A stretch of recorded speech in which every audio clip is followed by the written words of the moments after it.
नमस्कार शेतकरी मित्रांनो. तर आजचा आपला दिवस दुसरा म्हशी खरेदी करण्याचा. तर हनुमानगड साईडला आपल्याला म्हशी खरेदी करायला जायचं होतं. रस्त्यामध्ये पिलीवांगामध्ये आपण 2 म्हशी पाहिल्या. त्यातली ही एक म्हैस. ही म्हैस दिसायला छान, खाली ठेका पण चांगला. म्हैस हाईटला कमी होती, लांबीलाही कमी आहे, पण दूध देण्याची क्षमता चांगली होती. म्हैस ही आपल्याला पसंत झाली होती. आपण ही म्हैस 1.5 लाख रुपयाला मागितली, पण शेतकऱ्यांनी काही जमवून दिलं नाही. त्याच ठिकाणी आपण ही दुसरी म्हैस पाहिली. तर ह्या म्हशीची किंमतही त्यांनी 2 लाख सांगितली. ही म्हैसही आपण 1,60,000 रुपयापर्यंत मागितली. म्हशींचा काही ह्या दोन्ही म्हशींचा व्यवहार जमला नाही. म्हशी खरेदी करायचा यावर्षी विषय लय अवघड आहे. गेल्या वर्षीपेक्षा 20,000 ते 25,000 रुपयांनी म्हशी महाग झाल्यात. म्हशींचा व्यवहार काही जमला नाही. त्यानंतर आपल्याला जायचं होतं गायांच्या मार्केटला, हनुमानगडला. एक झेड ब्लॅक काळी गाय घ्यायची होती. आपण त्या बाजारामध्ये पोचलो. तिथं तिथं झेड ब्लॅक गाय आपल्याला काय मिळाली नाही. झेड ब्लॅक गाय होती, पण ती जर्सी क्रॉस होती. ती काय आपल्याला घ्यायची नव्हती. आपल्याला देशी नसल घ्यायची होती एक झेड ब्लॅक गाय. ती काय भेटली नाही. एक तासभर तिथं थांबलो असन, गाया पाहिलं संपूर्ण, आणि मग निघालो तिथून. कारण आपल्याला काय गायी भेटली नाही, म्हणून थांबून काय उपयोग नव्हता.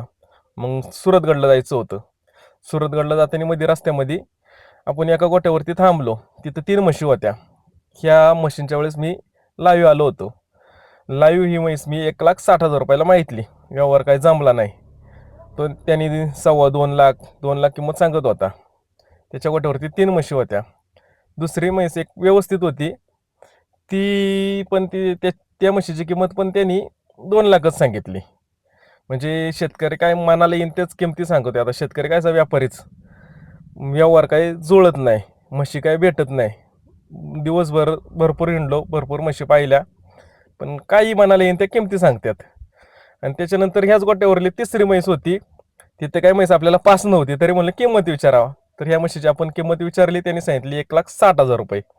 मग तिला काय मागितलीच नाही. मग त्यानंतर बघा, ही म्हैस पाहिली आपण. ही म्हैस गाभण होती. तब्येत एक नंबर, कातीत एक नंबर, म्हैस दिसायलाही सुंदर.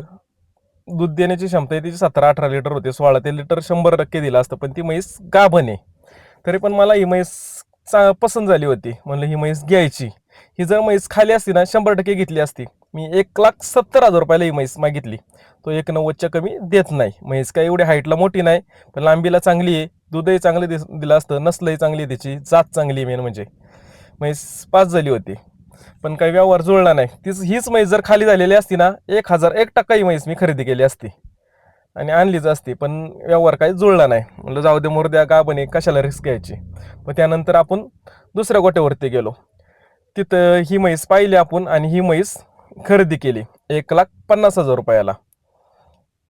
आता वाजले 4. आज एकच म्हैस खरेदी झाली. आता इथून पुढे किती वाट्यात बघूया.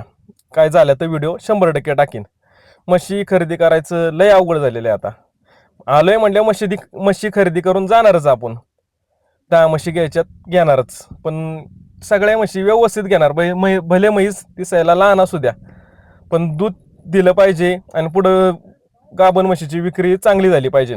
घेतानीच व्यवस्थित सगळं बघून घेणार. धन्यवाद.